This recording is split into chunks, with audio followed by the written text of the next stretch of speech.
What happens is you've got like here Pluto is orbiting, and it's going to orbit, and imagine that it's going to come around like this and come over here. I know it's kind of crazy drawing, but just kind of like pretend you can imagine. Meanwhile, the Earth is in its orbit like this, and they're kind of at an angle to each other, and this angle is its obliquity. It's a kind of a fancy term, the obliquity of the orbital planes. It just means that they're kind of like they're at an angle to each other. So let me erase that and go here to the next slide. So this is a little bit of a different view of it. And what I want to point out here is, so this is again, Pluto over here, the Earth right here. And where the orbital planes intersect, you know, even if this green ring is going to be smaller, actually, the reality is it's going to be much smaller. It's inside. They don't necessarily have to touch, but where they would touch if they were to pass by each other, right here. This is what we're talking about when we say the nodes of the planets. And the moon does the same thing. We could imagine that this is the moon, and this is the Earth, right? And then it would have the same thing where the orbital plane of one body intersects with the orbital plane of another body.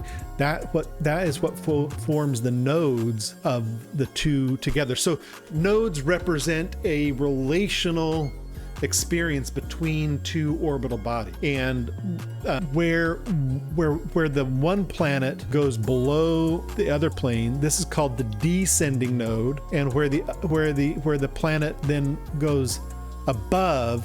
And we're thinking, and when I say above or below, I recognize that, you know, the solar system, the galaxy, the universe doesn't have an orientation of above or below, but we're using above or below as the north pole of the sun is what we think of as above, and the south pole of the sun we think of as below. So that's how we're determining above or below from this standpoint.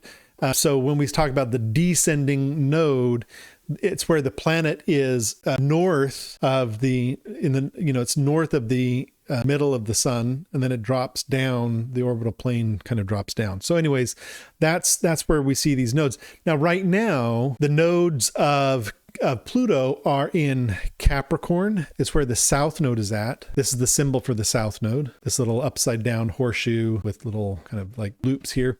And the north node, again, this is the symbol of the north node.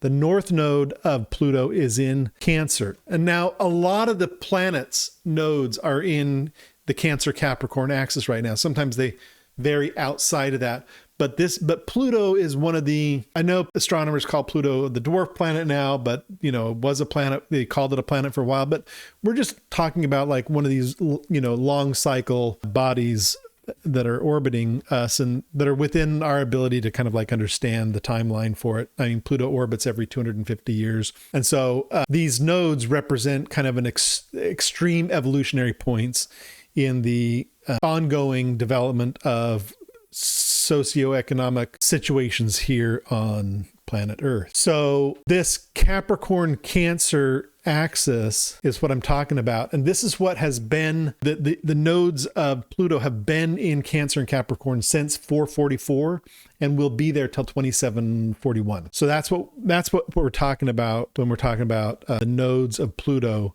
being in Cancer and Capricorn. All right. The next thing I want to point to here actually is, let me just advance the slide. So the ascending node.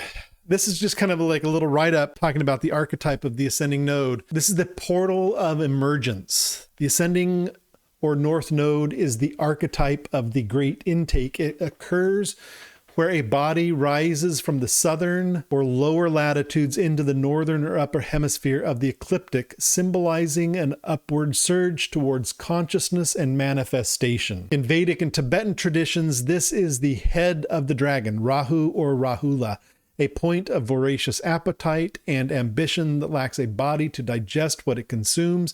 It represents an evolutionary hunger for new experience and uncharted territory. So this is the north node, and right now the north node of Pluto is in Cancer. And Cancer is a sign that many of us that have been studying the zodiac recognize as a sign that symbolizes the desire for safety, for security, for being at home, for staying inside. That's not to say that people that are Cancer, they have strong Cancer placements, always need to stay inside. But the archetype of Cancer is a crab that has a shell and is, soft on the inside and needs to be protected, and, scurries to stay hidden. And, there's this kind of Cancer, archetypal understanding based upon the animal, the zooidia that is the totem of that zodiac sign. So Cancer represents this kind of like need for safety and security, and this is what the world is hungering for. That's how we can think of the Pluto North Node in Cancer. The archetype of hegemonic power is utilizing the craving for safety and security to further its evolutionary incentives through the different world orders. So that's kind of what we're talking about with that ascending node. The descending node is the archetype of the sacred surrender. It marks the point where a body sinks below the ecliptic plane, symbolizing a return to the roots, the past, and the collective unconscious. It's the mastered past.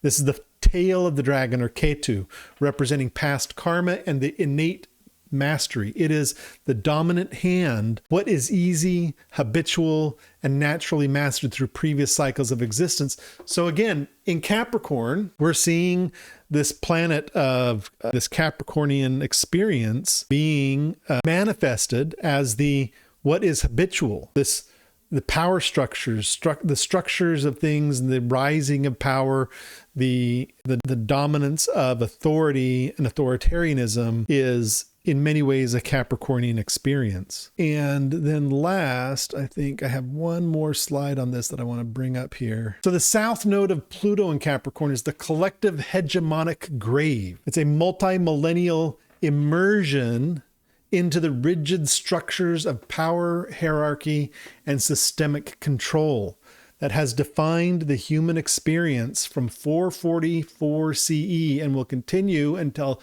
2741 CE in the archetypal synthesis of nodal movement. If the ascending node is the breath of resurrection, so the ascending node is where we're trying to get to. We're trying to get to that safety. We're trying to get to that security. And notice this, all of this stuff, all the border control, trying to expel immigrants, talking about the criminals and the murderers.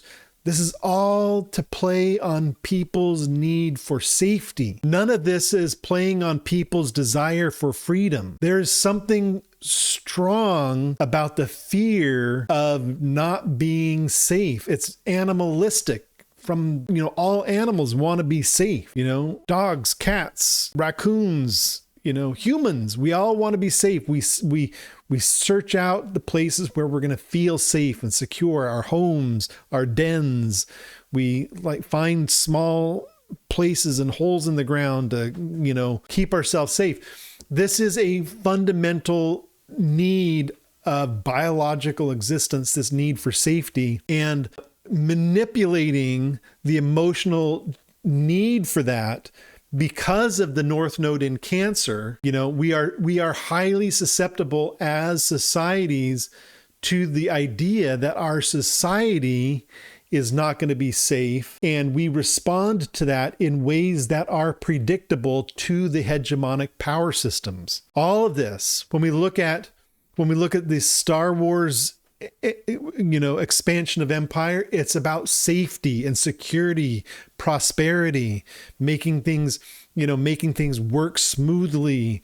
We don't want to rock the boat. We want things to stay in a way that, isn't scary, right? And that is what we are trying to, even if we're not conscious of it, that is what the North Node of Pluto is talking about. It's talking about the global societal movement towards safety in a way that expresses the willingness to surrender freedom to acquire safety. And that is how the hegemonic expression arises, persists, and grows. And we're going to see that continue to grow over the next several hundred years. And that's why I say it's not about one leader. It's not about Trump or Xi or Putin or Carney, or it's not about any of these individual leaders.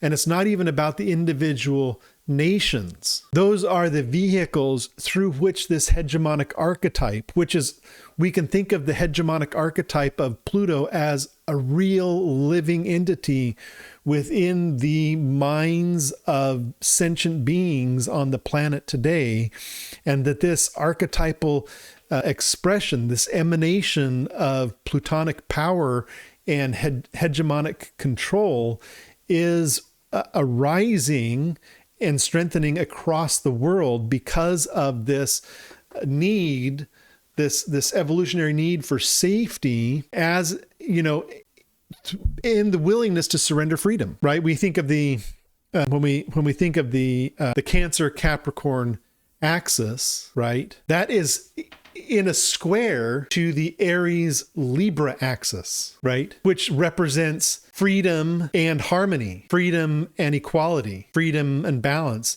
initiation and cooperation, individualism and relationship.